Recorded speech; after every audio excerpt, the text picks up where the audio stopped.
Alright, in this video we're going to talk about customizing the interface inside of 3ds Max. Customizing the interface can be quite simple. I can go to Customize and hit Load Custom UI Scheme. When I click on any of these UI files and hit Open, it will load up that custom UI. Now it's going to tell me it's going to take effect next time, but as you can see it has taken effect already. So again, we'll go back to Customize, Load UI Scheme. Let's go to Modular Toolbars. Let's open up that one. You see when I hit the modular toolbars, a bunch of new menus pop into the ribbon area. When I move into this menu area, as you can see, my cursor has changed to have that little floating rectangle below it. That means that I can drag that menu item off into its own floating toolbar.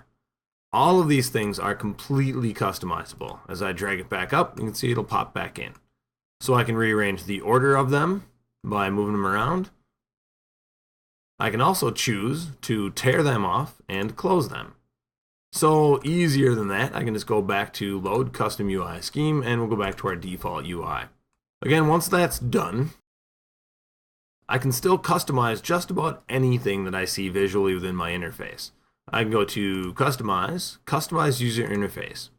Within the dialog that pops up, I have multiple tabs. So pretty much everything in here, again, is customizable. So if we look at the keyboard, all the commands are going to be showing right now.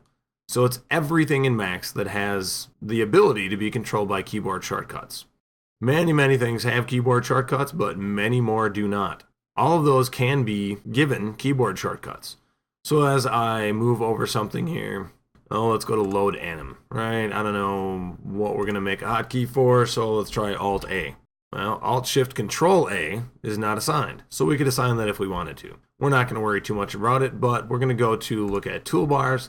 Again, everything in here can be customized. The quad menus we'll look at in another video, adding and removing items from the quad menus, the menus themselves, and the colors of the interface. So let's look at the viewport background. Alright, so I click on the color swatch. We can make it brighter. Well, let's make it a nice deep dark red. Alright, so when I hit apply colors, I see that my viewport backgrounds are now a nice deep dark red. I don't personally think I'd want to work that way, so let's change it back. Put on a nice middle gray here.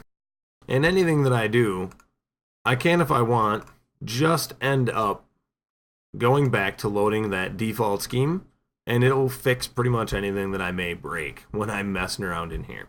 I can also tear off the command panel. Personally, I think it's a fantastic thing if I'm running multiple monitors to tear the command panel off, place it on my second monitor. You can see by doing that, it'll give me much more viewport space within my main monitor for my quad view. So again, if I want to put that back over on the side over here, I'll just right click in an empty area and hit dock, and we'll dock it back on the right hand side. Now that I've expanded it 3 panels wide, it's a little too big, so we'll drop that back down to a single panel. To customize the quad view itself, I can click and drag to make one viewport larger and other viewports smaller. I can also drag that back down so I can continually adjust that. If I right click in that area, I can hit reset layout. If I click on the plus sign here and go down to configure viewports, I can also change my layout.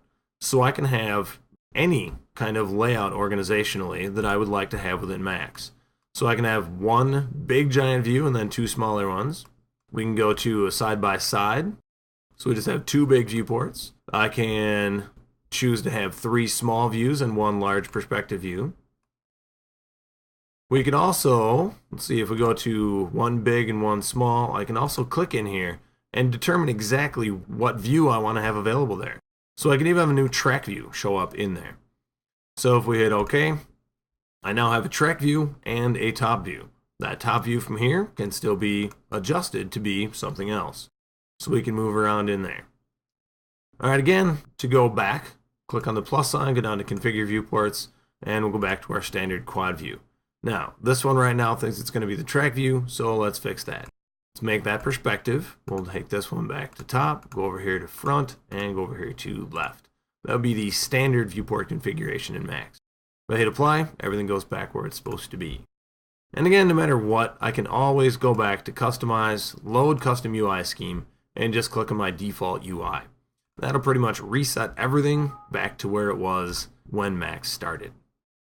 Back in our home view, it brings our perspective view back to where it was to begin with. That should do it for customized user interface. As with everything else, explore, mess around, look at all of the different things that you can do within your UI.